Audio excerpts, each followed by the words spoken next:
What's that dirty black blood doing in my lobby? Derek Caldwell snatched a glass of red wine off the catering cart and blocked her path. Hey, I just wanted to... Wanted to what? This ain't some refugee camp for your people. Get out! Then he tipped the glass.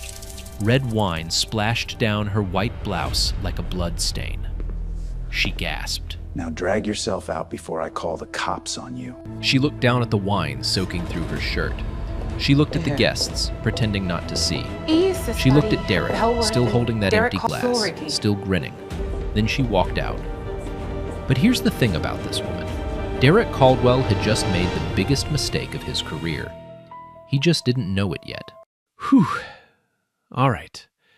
Rewind. Let me tell you how this whole mess started. 36 hours earlier, Gloria Hamilton stood barefoot on the cold tile floor of her penthouse suite. Sunrise crept through floor-to-ceiling windows, painting the room in soft orange. The smell of fresh coffee drifted from the kitchen counter. She held a ceramic mug in one hand and a stack of papers in the other. The papers were the final acquisition documents for the Bellworth Hotel. Gloria was 44 years old, CEO of Hamilton Sterling Group, 14 boutique hotels across the East Coast, a portfolio worth north of $400 million. Forbes had profiled her twice. The Wall Street Journal called her the quiet force reshaping American luxury hospitality. But none of that mattered this morning. What mattered was the complaint report sitting on top of that stack. She read it out loud to herself. A guest at their Savannah property had waited 40 minutes for room service. 40 minutes.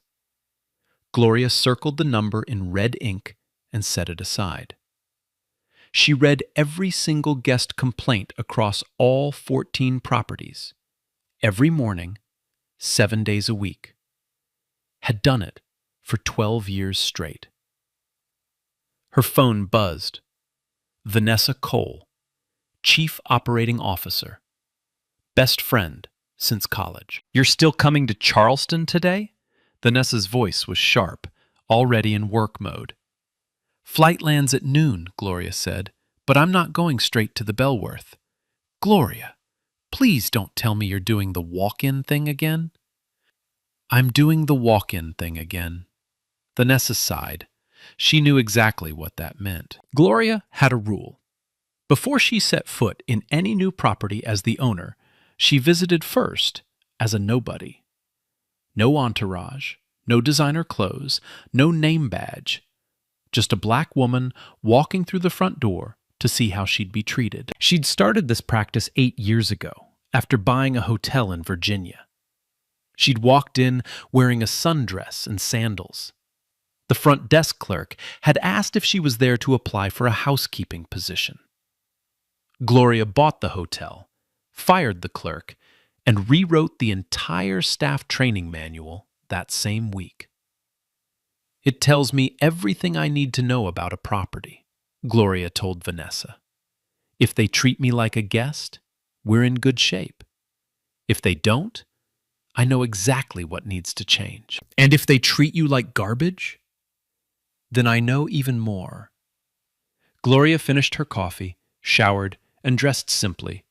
Linen blazer, white cotton blouse, dark jeans, small earrings, no rings, no watch, nothing that screamed money. She wanted to look like any regular woman walking into a nice hotel on a Tuesday afternoon. She caught a glance of herself in the bathroom mirror and paused. At 19, she'd cleaned hotel rooms for minimum wage, scrubbing toilets, folding towels so tight the edges could cut paper, tips left on nightstands that sometimes totaled less than $1.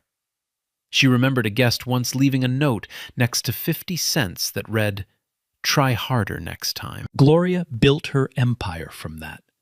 From a single bed and breakfast her grandmother left her in a will nobody expected.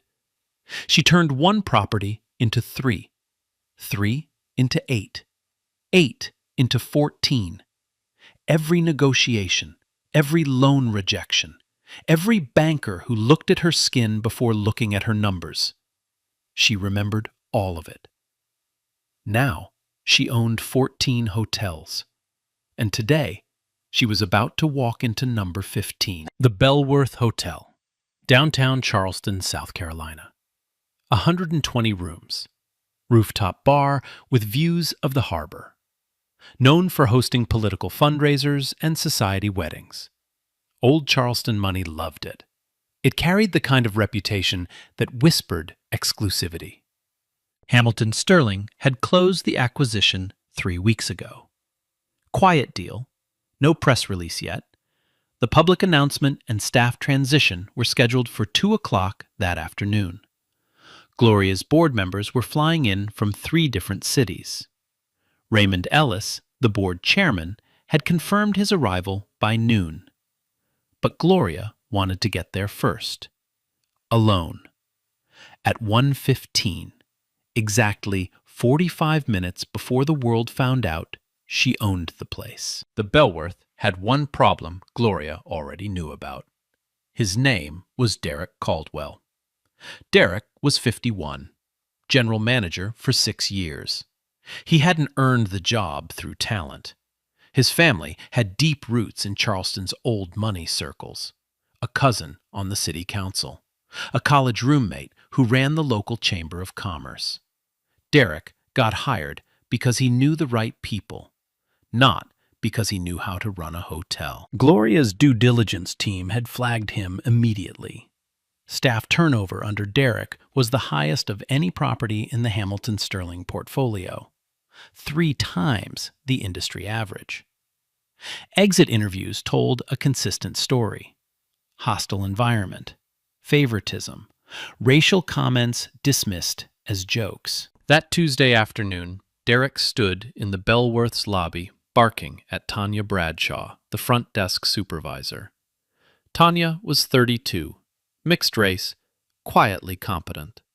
She'd been at the Bellworth for 4 years and survived by keeping her head down and her mouth shut. "The arrangement on table 6 is wilting," Derek snapped at her. "Do I have to do everything myself?" Tanya nodded and reached for the phone to call the florist. Before she could dial, a white couple approached the concierge desk. Derek's entire body language shifted. Shoulders back, warm smile, voice dropping into a smooth, welcoming tone. "Welcome to the Bellworth. How can we make your stay unforgettable?" Tanya watched the transformation. She'd seen it 1,000 times. One face for certain people, another face for everyone else. She set down the phone and went back to her screen. The guest list for the 2 o'clock event was already loaded. She hadn't looked at it closely yet. She would soon. Gloria's car pulled up to the Bellworth at exactly 1:15. She stepped out onto the sidewalk and took a breath. The hotel smelled like old money. Jasmine climbing the wrought iron balconies, fresh paint on the shutters, a doorman in a pressed uniform standing beneath a green awning. She paused and looked up. 3 stories of antebellum architecture catching the afternoon sun. She could see why Charleston's elite loved this place. The doorman saw her coming, young white kid, maybe 22. He looked at her blazer and jeans, her empty hands, no luggage. His smile flickered. "Afternoon," he said. Not "welcome to the Bellworth," just "afternoon." One flat word. Gloria noted it. She noted everything. Inside, the lobby air was cool and laced with white lilies. Italian marble floors, cream and gray, polished to a mirror shine. Staff moved between tables, adjusting centerpieces and testing microphones for the 2 o'clock event. Gloria's event, though nobody here knew that yet. She approached the front desk. Tanya Bradshaw looked up and smiled, a real smile. Good afternoon. Welcome to the Bellworth. How can I help you? I was wondering about the hotel's history, Gloria said. I've always admired the building. Tanya's eyes brightened. Of course. The Bellworth was originally built in 1889 as a... Tanya? The voice came from behind Gloria. Sharp. Flat. Derek Caldwell crossed the lobby with his hands in his pockets. He moved like a man who owned every square inch beneath him. Italian leather shoes, tailored suit, a watch that cost more than most people's cars. He stepped directly between Tanya and Gloria, his back half turned to Gloria, as if she were furniture. Don't you have actual work to do? Table 6, the flowers, now. Tanya's smile vanished. She stepped away without a word. Derek turned to Gloria. His eyes moved slowly. Hair, face, blazer, jeans, shoes. He catalogued every detail and found them all lacking. Can I help you with something? His tone made it clear that helping her was the last thing he intended. I'm interested in booking a room, Gloria said calmly. A room? He repeated it like she'd said something absurd. Rooms start at $6.50 a night. He watched her face for a flinch. Gloria didn't give him one. That sounds reasonable. What's available? Something shifted behind his eyes. She was supposed to look embarrassed. She was supposed to leave. We're fully booked. Private event. No rooms. A lie. Gloria knew the hotel was at 60% occupancy. 48 empty rooms. She'd reviewed the numbers that morning. Is there someone else I could speak with? Derek's jaw tightened. I'm the general manager. There is no one else. He stepped closer, close enough for her to smell his cologne. I don't know where you came from, but the Bellworth has a certain standard, a certain clientele.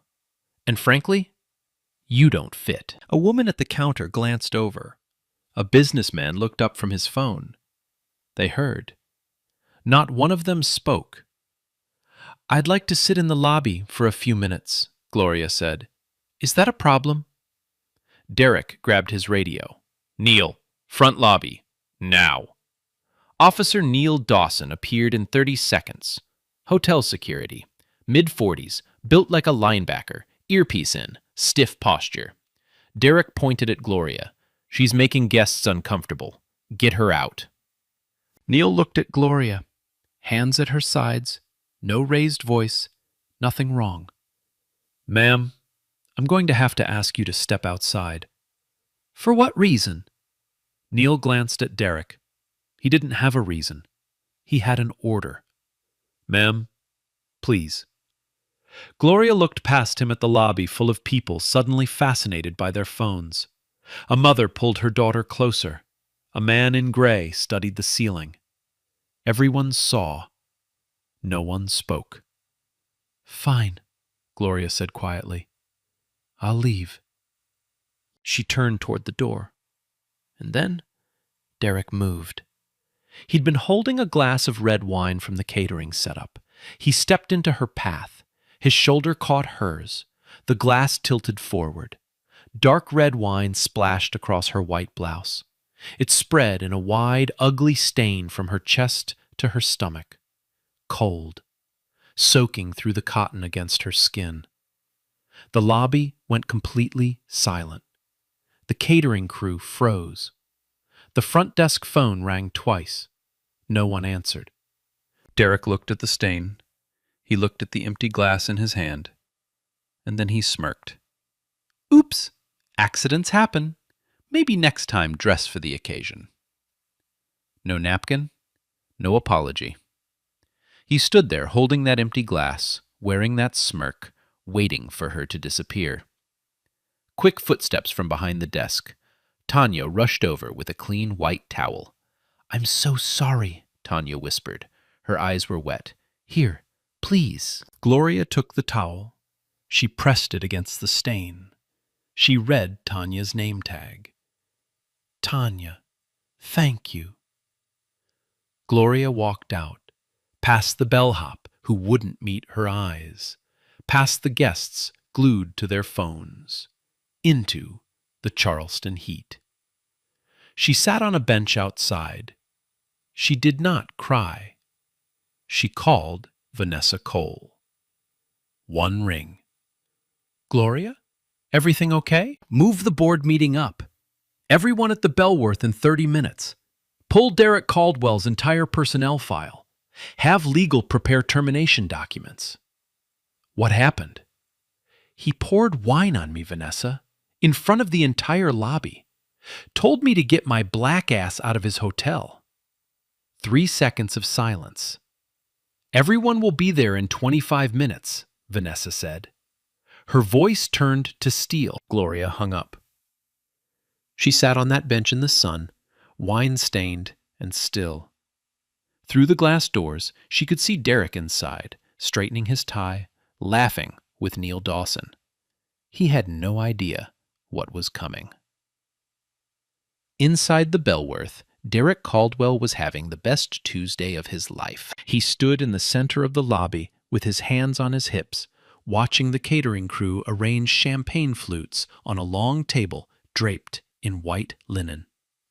The crystal caught the chandelier light and threw tiny rainbows across the marble floor. Derek adjusted one glass a 1/4 inch to the left. Perfection. Neil Dawson walked up beside him.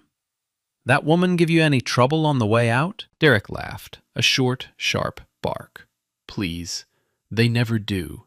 You just have to be firm. Set the tone early. One gets in, next thing you know, the whole lobby looks like a bus station. He said it casually, the way someone talks about taking out the trash. Neil nodded. He didn't push back.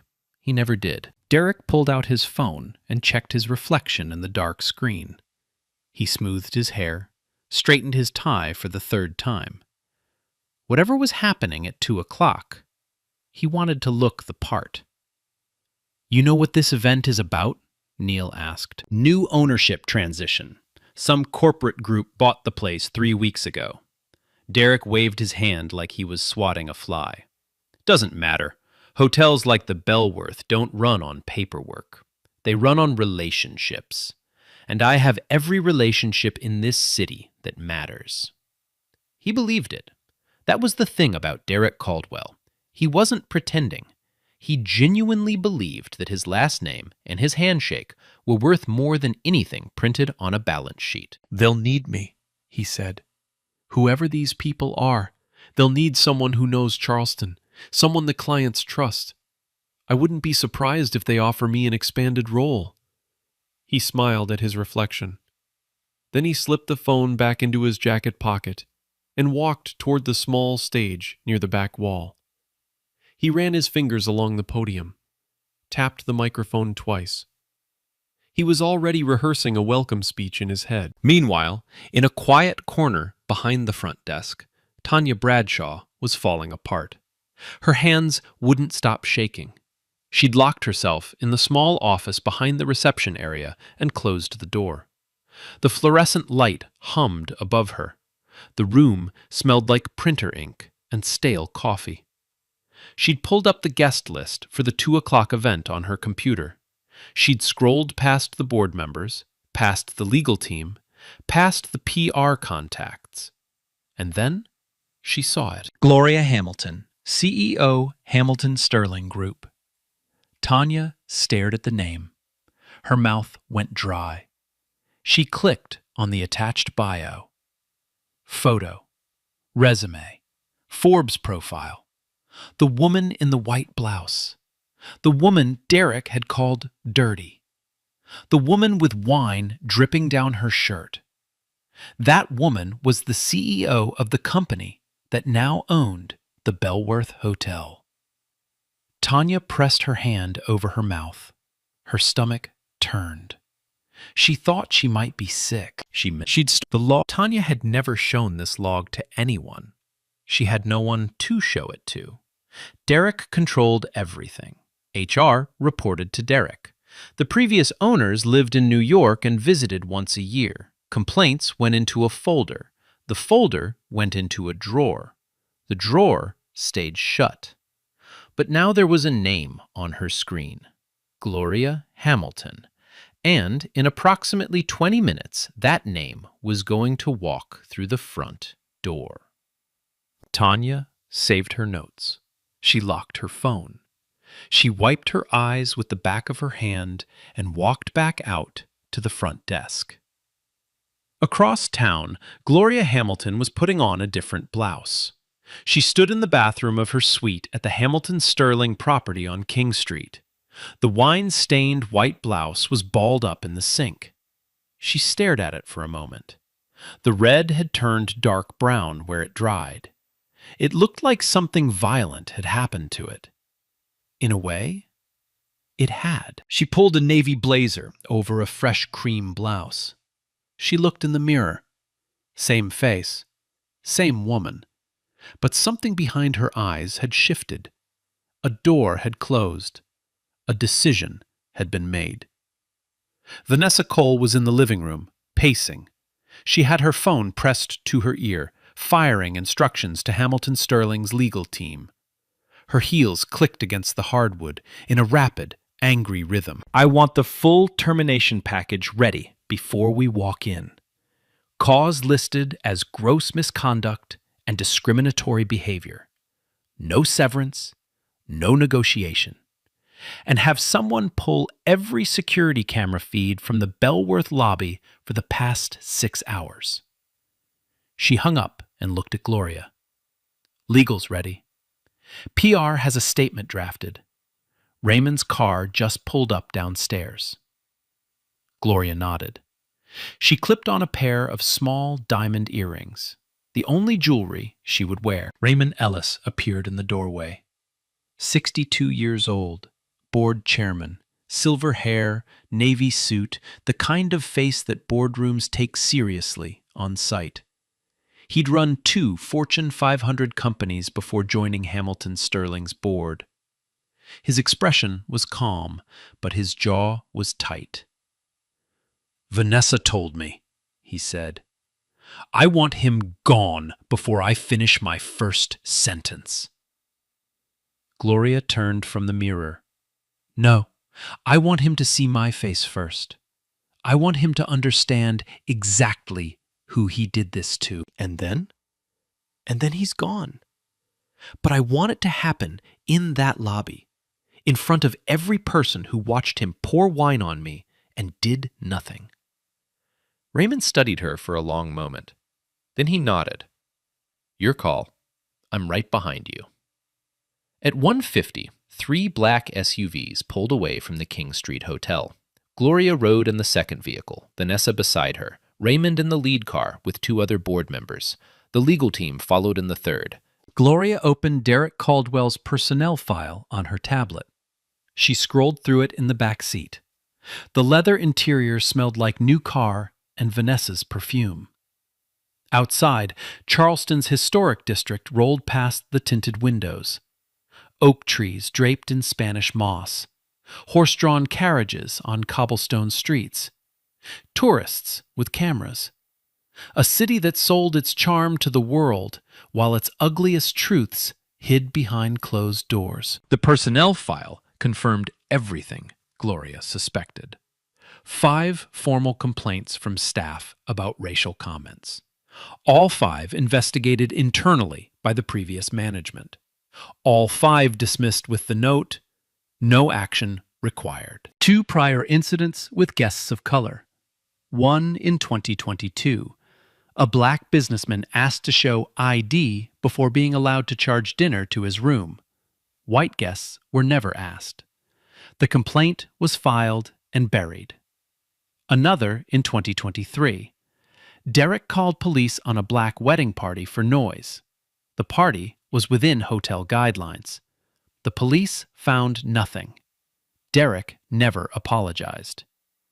Gloria closed the file. She set the tablet on the seat beside her. How far out? She asked. 4 minutes, the driver said. Gloria looked out the window. A church steeple rose above the rooftops. A bell was ringing somewhere in the distance, low and heavy, counting out the hour. The SUVs turned onto Meeting Street. The Bellworth's green awning came into view. Inside the hotel, Derek Caldwell spotted the vehicles through the lobby windows. 3 black SUVs with tinted glass. His eyes lit up. He snapped his fingers at a passing server. "Stand up straight. They're here." He buttoned his jacket. He squared his shoulders. He walked toward the entrance with his best smile locked in place. The smile he reserved for people who mattered. The first SUV door opened. Raymond Ellis stepped out. Silver hair, navy suit, authority radiating off him like heat from asphalt. Derek extended his hand. "Welcome to the Bellworth. I'm Derek Caldwell, general manager. We're absolutely thrilled to." Raymond looked at Derek's hand. He did not take it. He stepped to the side. The second SUV door opened. A woman in a navy blazer stepped out. Cream blouse, diamond earrings, standing straight, flanked by Vanessa Cole on her left and 2 board members on her right.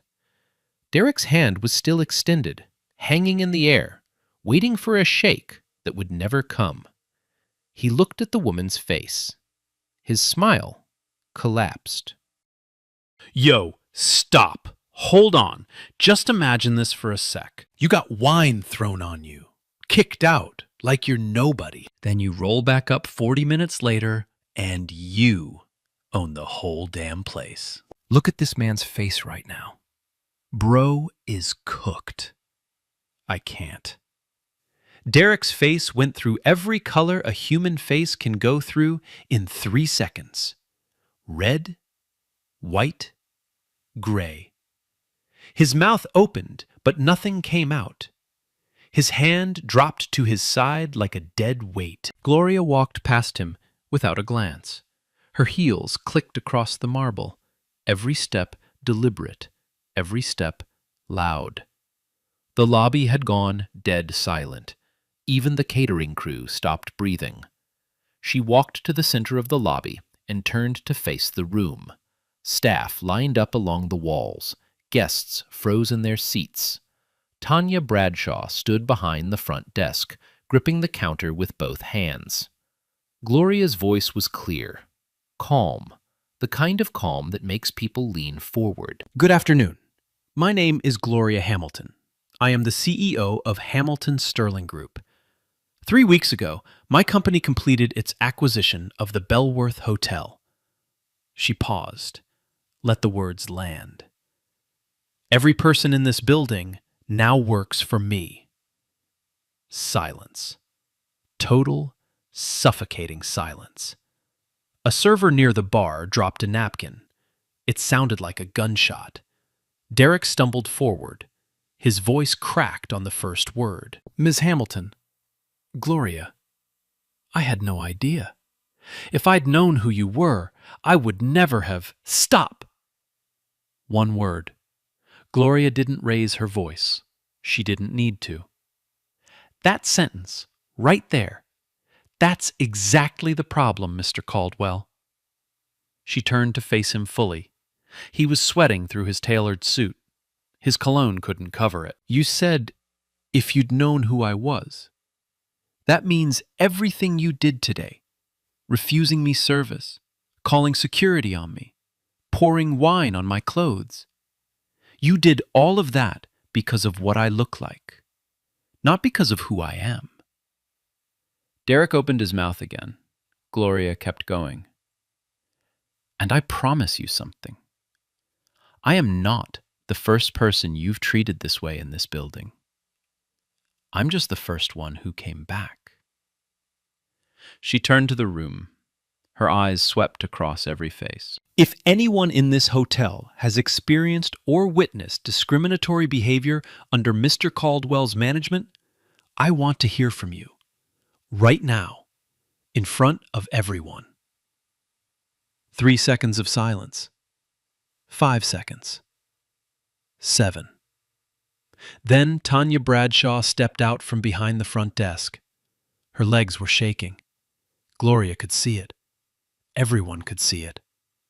But Tanya walked forward anyway. She held out her phone with both hands. Miss Hamilton, I've been keeping a log. 11 months. 43 incidents. Dates, times, names, everything. Her voice broke on the last word. She steadied herself. I never had anyone to show it to. Until now. Gloria took the phone. She looked at the screen. She scrolled. Her jaw tightened with every entry. Then a second voice, from the back of the lobby. A black woman in a housekeeping uniform stepped forward. Her name tag read, Denise. He called me the help in front of a guest last month.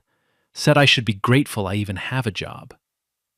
A third voice, a Latino man in a valet uniform, young, maybe 25. He accused me of stealing a guest's watch in February, made me empty my pockets in the lobby, in front of everyone. The watch was in the guest's room the whole time. He never apologized. A fourth, a black woman from catering. He told me my hair was unprofessional and said I couldn't work the dining room until I fixed it. My hair was in braids. Each voice added weight. Each testimony stacked on top of the last, like bricks building a wall around Derek Caldwell. The lobby had become a courtroom, and every witness was stepping up to the stand. Gloria handed Tanya's phone to Vanessa. Vanessa was already photographing every entry. Gloria turned back to Derek. He looked smaller now. His tailored suit hung on him like it belonged to someone else. His Italian shoes pointed inward. His hands trembled at his sides. Mr. Caldwell, your employment at the Bellworth Hotel is terminated, effective immediately. You will be escorted from the premises. Your final paycheck will be mailed. Derek's mouth moved. His voice came out thin and desperate. You can't.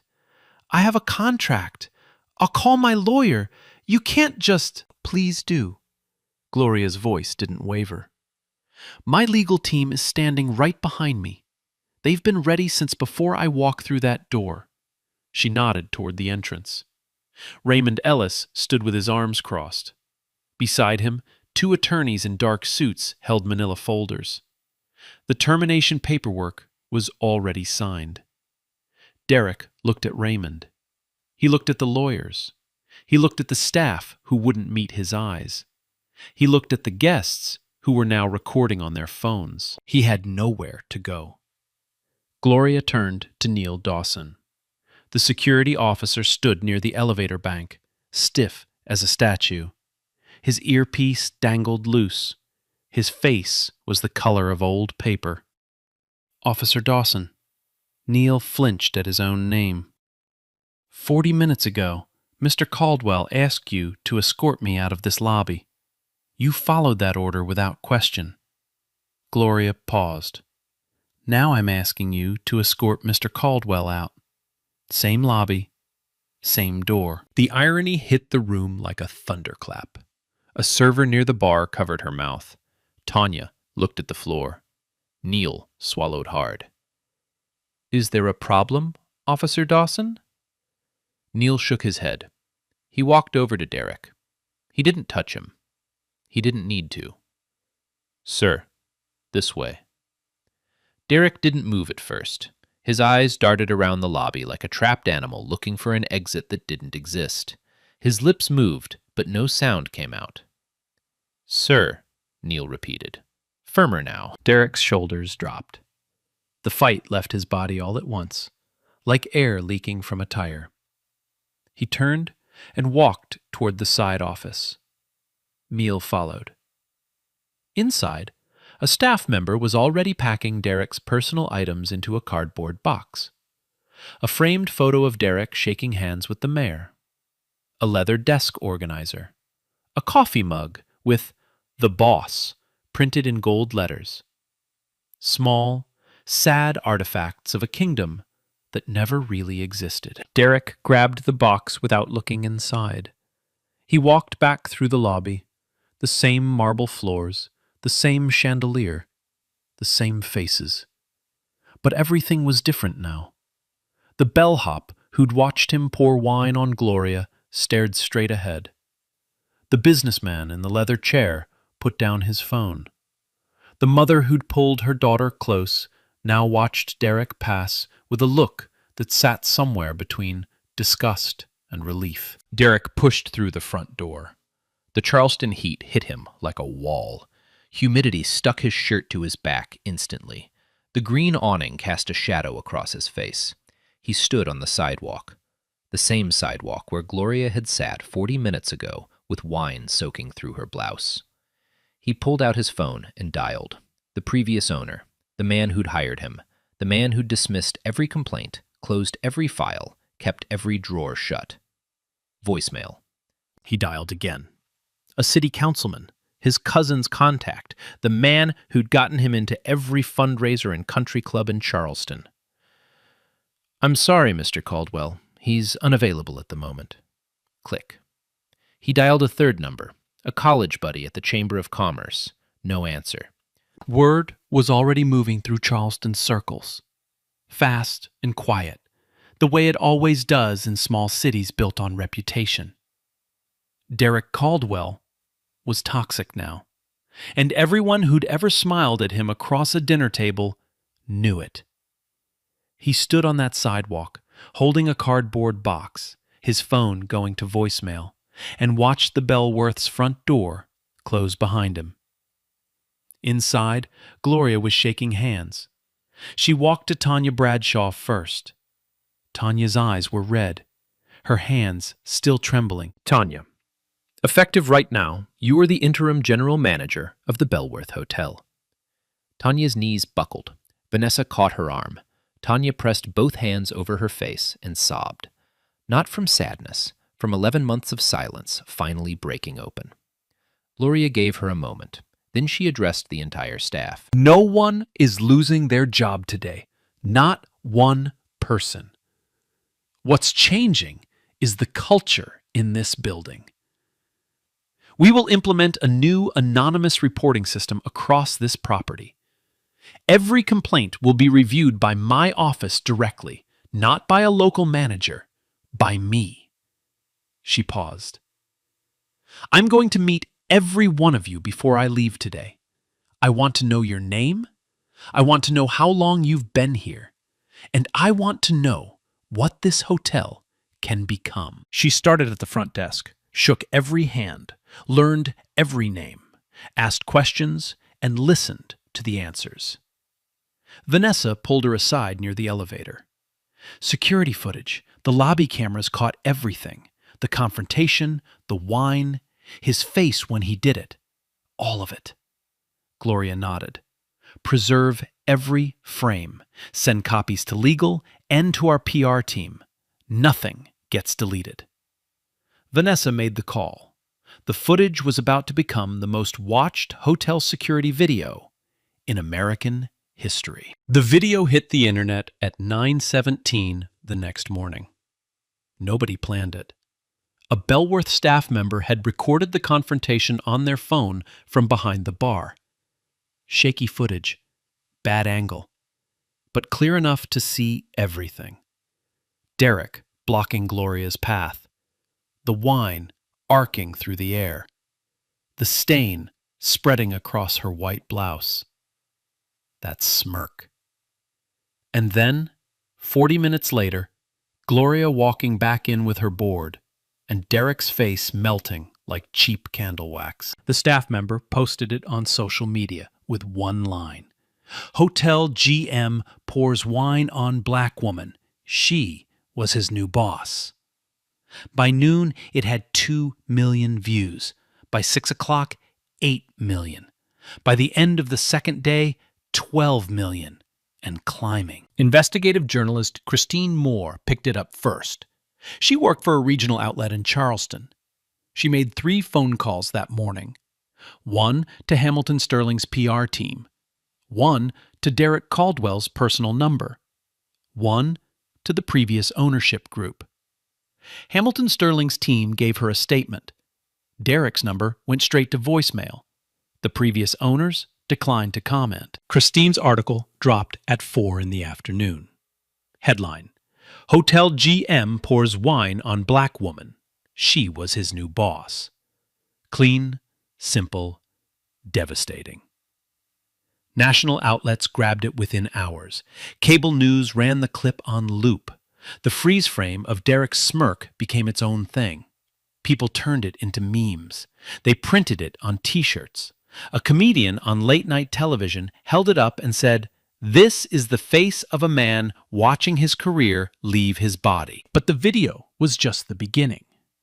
Hamilton Sterling's legal team launched a formal internal investigation of Derek Caldwell's 6-year tenure at the Bellworth. What they found made the wine incident look like a greeting card, a pattern of discriminatory service stretching back years. Black and brown guests were consistently assigned rooms on lower floors with inferior views. White guests who checked in at the same time got higher floors, better rooms, and complimentary upgrades. The data was in the reservation system. It wasn't hidden. Nobody had bothered to look. Wait times. Black guests waited an average of 14 minutes for check-in. White guests averaged 4. Same front desk, same staff, different treatment. The numbers didn't lie. Late checkout requests. White guests were approved 89% of the time. Black guests, 31%. Same policy, different application. Then the former employees started calling. 3 people who had quit the Bellworth rather than endure Derek's management came forward with written statements. A black concierge who left in 2021 described being told by Derek to tone down the attitude after politely correcting a billing error. A Latina housekeeper who quit in 2022 said Derek referred to the housekeeping staff as the help in meetings and laughed when someone pointed out the term was offensive. A black valet who left in 2023 described being accused of stealing from guest vehicles twice. Both times, the missing items were found elsewhere. Neither time did Derek apologize or correct the record. And then came the wedding incident. In October 2023, a black family booked the Bellworth's rooftop space for a wedding reception. 80 guests, full catering package, paid in full 3 months in advance. At 9:45 that evening, Derek called the Charleston Police Department and reported a noise disturbance. The party was within the hotel's noise guidelines. The contract allowed music until 11. The police arrived, found nothing in violation, and left. But the damage was done. The bride's mother was questioned by officers in front of her guests. The groom's father was asked for identification at his own daughter's wedding. Derek never apologized. The previous ownership group refunded 20% of the booking fee and buried the complaint. The EEOC opened a preliminary inquiry within 72 hours of the video going public. The South Carolina Human Affairs Commission launched its own parallel review. Suddenly, Derek Caldwell wasn't just a viral villain, he was a case study. Gloria's legal team filed a civil suit against Derek personally. 3 counts: assault for the wine, discrimination under federal and state public accommodation laws, creation of a hostile work environment affecting both guests and employees. The former employees filed a separate class action lawsuit against the Bellworth's previous ownership group for enabling Derek's behavior. Negligent supervision, failure to act on documented complaints, deliberate indifference to discriminatory practices. Derek hired an attorney. Local guy. Charleston connections. The defense strategy leaked to the press within a week. It was a misunderstanding. Mr. Caldwell did not know who Ms. Hamilton was. Had he known, the interaction would have been entirely different. The statement was supposed to help. It destroyed him. Every news outlet ran the same analysis. If Derek's defense was that he would have treated Gloria differently had he known she was rich and powerful, then he was admitting that his behavior was based on her appearance, on her race. The defense proved the accusation. Christine Moore published a follow-up piece with the headline, His lawyer just said the quiet part out loud. It got more clicks than the original story. The civil trial lasted 3 days. Gloria testified on the first morning. She wore a cream blouse. She spoke for 40 minutes. She described the lobby, the smell of lilies, the wine hitting her chest, the cold spreading through the fabric, Derek's smirk, the silence of every person watching. She never raised her voice. She never cried. She spoke like a woman reading facts from a page. And that made it worse for Derek, because emotion can be dismissed. Precision cannot. Tanya Bradshaw testified on the second day. She brought her phone. 43 entries, 11 months. She read each one out loud. By the 15th entry, one of the jurors had to ask for a tissue. Denise from housekeeping testified. The valet testified. The catering worker testified. One by one, they walked to the stand and said what they'd been holding inside for years. Derek testified on the third day. His attorney had coached him to show remorse. He tried. He said the words. But his body betrayed him. He fidgeted. He looked at the ceiling when Gloria's attorney asked direct questions. He called the wine incident an unfortunate accident 3 times. Nobody believed him. Not the judge, not the jury, not the cameras. The verdict came on a Friday afternoon. Derek Caldwell was found liable on all 3 counts: assault, discrimination, hostile work environment. The court ordered him to pay $350,000 in damages. The judge also mandated a formal public apology to be delivered in writing and published in 3 regional newspapers. Derek's apology ran the following Monday. 4 paragraphs, clearly written by his lawyer. Stiff, mechanical. The phrase, "I deeply regret any misunderstanding," appeared twice. The internet tore it apart in minutes. Any misunderstanding became a meme of its own. The class action against the previous ownership group settled 2 weeks later. $2.8 million, split among 11 former employees who had documented discriminatory treatment during Derek's tenure. But Gloria wasn't done. She stood in front of Hamilton Sterling's full board the following month and presented a new company-wide initiative. She called it the Bellworth Protocol, mandatory bias training for every employee across all 14 properties. Anonymous reporting systems with direct oversight from corporate. Quarterly audits of service data broken down by guest demographics. Zero tolerance for discriminatory conduct at any level. 3 competing hotel chains adopted similar programs within 6 months. A National Hospitality Trade Association invited Gloria to keynote their annual conference. She accepted. Tanya Bradshaw stayed on as general manager of the Bellworth, permanently. Under her leadership, staff satisfaction scores tripled in 6 months. Guest reviews climbed from 3.8 stars to 4.6. Turnover dropped by 60%. The Bellworth became the best-performing property in the Hamilton Sterling portfolio. 1 year later, Gloria Hamilton walked through the front doors of the Bellworth Hotel.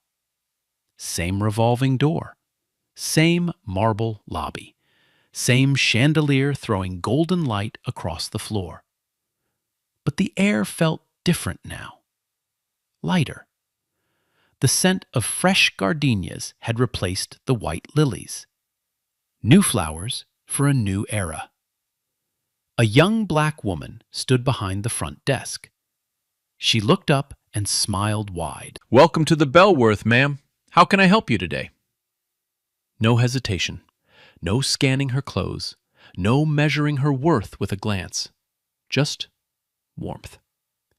"I'm just here to sit for a bit," Gloria said, "if that's okay." "Of course. Make yourself at home. Can I get you some tea?" Gloria smiled. "That would be lovely." She sat in a leather chair near the window. the same lobby, the same spot where wine had soaked through her blouse and dripped onto marble. She crossed her legs and watched the room move. A black family checked in at the front desk. A Latino couple asked about the rooftop bar and got directions with a genuine smile. A white businessman held the elevator door for a black woman carrying a garment bag. Small moments, ordinary kindness, the way it should have always been. Tanya Bradshaw came around the corner, carrying a clipboard. She saw Gloria and stopped. Her clipboard dropped to her side. She walked over fast and wrapped Gloria in a hug that lasted 5 full seconds. "You look good behind that desk," Gloria said. "You gave me the chance," Tanya said. Her voice was thick. "I'll never forget that." They sat together for 10 minutes. Tanya talked about the new staff training program she'd built from scratch, about the anonymous reporting system that had already caught and corrected 2 minor incidents before they became patterns, about the young housekeeper she'd promoted to floor supervisor last month. "She reminds me of me," Tanya said. "Quiet, keeps her head down, does the work. She just needed someone to see her." Gloria nodded. "That's all any of us need." Her tea arrived in a white porcelain cup. She held it with both hands and watched the steam curl upward.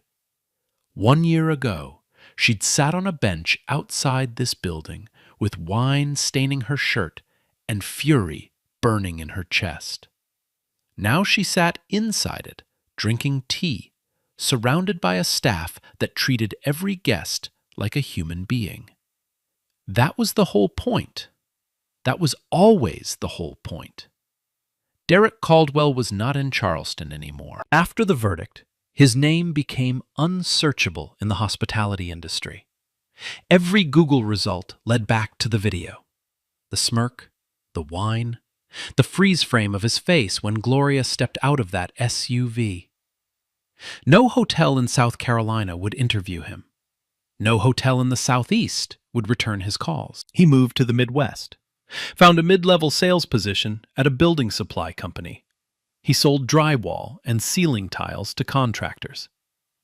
No lobby, no chandelier, no Italian leather shoes, just a gray cubicle and a phone that rang with orders, not reservations. The narrator doesn't gloat about this.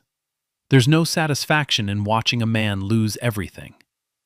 But there is a lesson. Choices have weight. Words have cost.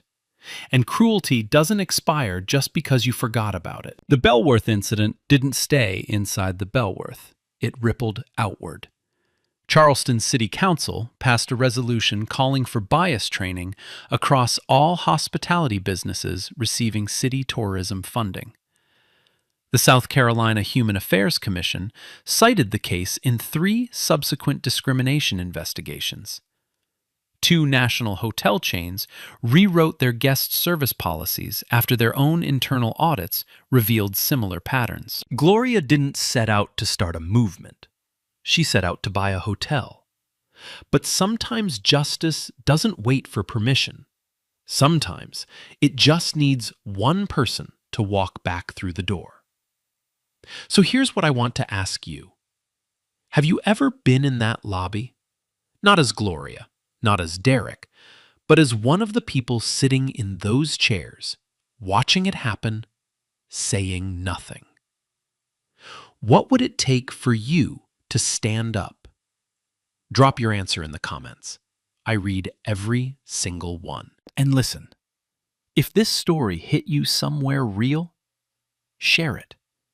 Send it to someone who needs to hear it. Someone who's been Gloria. Someone who's been Tanya. Someone who might be sitting in that lobby right now, trying to decide whether to speak or stay silent. Like, subscribe. I'll see you in the next one. But remember this: justice isn't always about punishment. It's not about watching someone lose their job or pay a fine. Real justice is about what changes after. It's about systems that get rebuilt. It's about the Tanya Bradshaws, the ones who kept a log for 11 months with no one to show it to. The ones who handed over that phone with shaking hands. The quiet ones who chose to speak when it cost them something. That's the real story. Not the whine, not the smirk, not the verdict. The real story is the person who decided to stop being silent. Yo, this story's fake, but be real. You ever been in that lobby? Not Gloria. Not Derek. The one who just sat there? Yeah. That part should hit different. Now drop a comment. What would you have done? And smash that subscribe. I'll catch you next time.